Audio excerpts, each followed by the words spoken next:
Manifeste des 121, ce texte rassemble intellectuels, écrivains et éditeurs engagés contre la politique française en Algérie. Les premiers signataires des 121, qui est donc le manifeste des intellectuels le plus célèbre pendant la guerre d'Algérie, qui est un manifeste de défense de la désertion, qui est un manifeste qui s'adresse aux juges pour dire ne jugez pas trop durement et ne jugez même pas du tout les gens qui désertent parce qu'ils ne peuvent pas faire autrement et parce que nous condamnons fermement la torture, qui va entraîner donc des sanctions extrêmement lourdes pour les gens qui vont signer ce manifeste et qui sera vraiment un texte extrêmement célèbre. Et bien là, les éditions de Minuit sont en ordre de bataille et il y a à la fois, si vous voulez, leur dimension littéraire parce que tous les auteurs du nouveau roman sont présents et leur dimension politique puisque c'est Jérôme Lindon qui se charge d'imprimer et de diffuser le manifeste des 121. Minuit, d'une certaine façon, c'est une tradition. Et c'est une tradition de littérature et en même temps une tradition de maintien d'engagement et une tradition politique qui est effectivement extrêmement, qui reste toujours prégnante, quoi, aussi bien dans les choix littéraires que dans les choix politiques faits par la maison.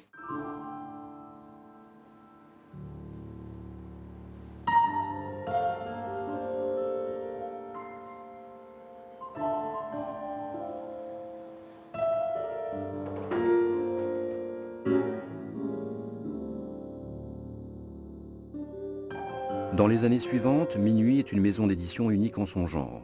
Fait exceptionnel, 2 prix Nobel de littérature sont décernés. L'un à Samuel Beckett, l'autre à Claude Simon.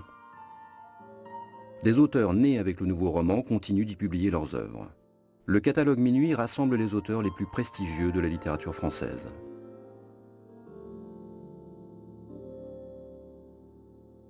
Depuis les années 80, de nouvelles générations d'écrivains se succèdent. Jean Echenoz, Christian Gailly, Jean-Philippe Toussaint, Laurent Mauvigné, Tanguy Viel sont les nouveaux auteurs maison qui poursuivent toute leur œuvre chez Minuit. En 1984, le prix Goncourt est attribué à Marguerite Duras pour L'Amant. 2 autres prix Goncourt suivront. En 1990, Les Chants d'honneur de Jean Rouault et en 1999, Je m'en vais de Jean Echenoz.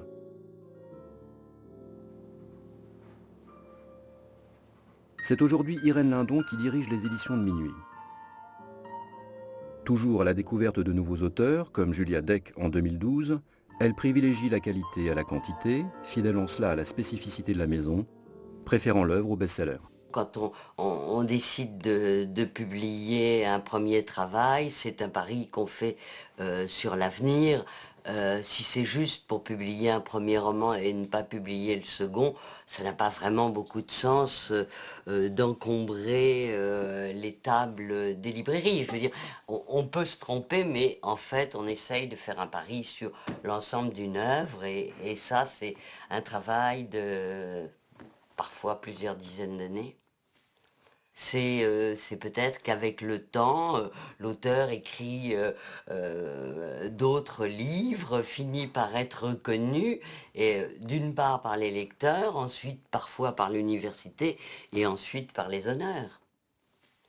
En ce qui me concerne, quand on m'a demandé pourquoi je publiais un livre, j'ai toujours dit j'attends d'un travail qu'il me déconcerte et qu'il me réconforte.